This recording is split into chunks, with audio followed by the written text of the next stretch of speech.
Looking for a good USB-C cable for your iPhone as well as your iPad? Then you should check out the latest Spigen ArcWire cable. Now I test all my cables by measuring charge and data rates, then bending them thousands of times using my Master Bender 9000. Afterwards, I retest everything just to see what changes. Because I'm a reviewer, not an influencer. Spec-wise, this cable is way above average with 240 watt charging, and it's also a USB4 cable. That combo, as of right now, is actually quite rare. This cable is very typical of a USB4 cable. It's very thick. The connector head looks like it's made from plastic, but it's actually metal. It's got a metal casing, and there's some plastic that kind of pops out at the top. Gives this cable a unique look, and I've been staring at a lot of them, so little things matter to me. Now, length is advertised as 1.2 meters.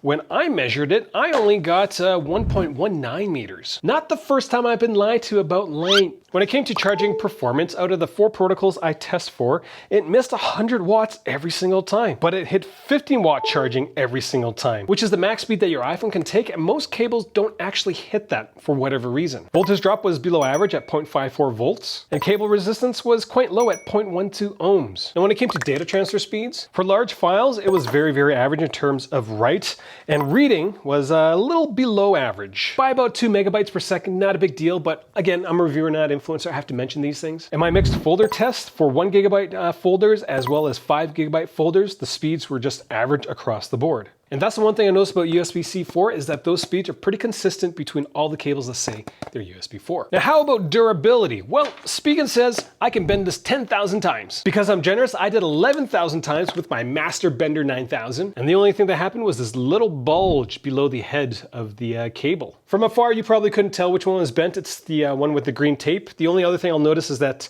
the cable around the head is a little looser. Now, post 11,000 bend, the resistance in the cable rose by 0.7 ohms, which isn't much, but again, notable. And when it came to charging data performance, well, they all stayed the same. So the increase in cable resistance means this is a little, slightly damaged, but not damaged enough to slow anything down. So would I recommend it as a reviewer? Yeah, I would. It consistently provides 15 watts of power for the iPhones, can push max speeds to the iPads. For me, it's the data transfer speeds as well as the ability to provide 15 watts of charging to your iPhone all the time. When it comes to price and value, this thing will set you back about $27.72 per meter, which is way above the average of $20.50 per meter. But with this cable, you are future-proofing your cable needs for the next 3-4 years because it's USB-C 4 as well as it provides 240 watt charging. So you can use it across anything you want, really. I'm on a mission to figure out what the best USB-C cables are. If the first time watching one of my videos, I do encourage you to click subscribe. If you're going to get this Spigen ArcWire, make sure you use my links. I'm a reviewer, not an influencer. No one's paying me to make this video. I just want to find out what the best tech is out there.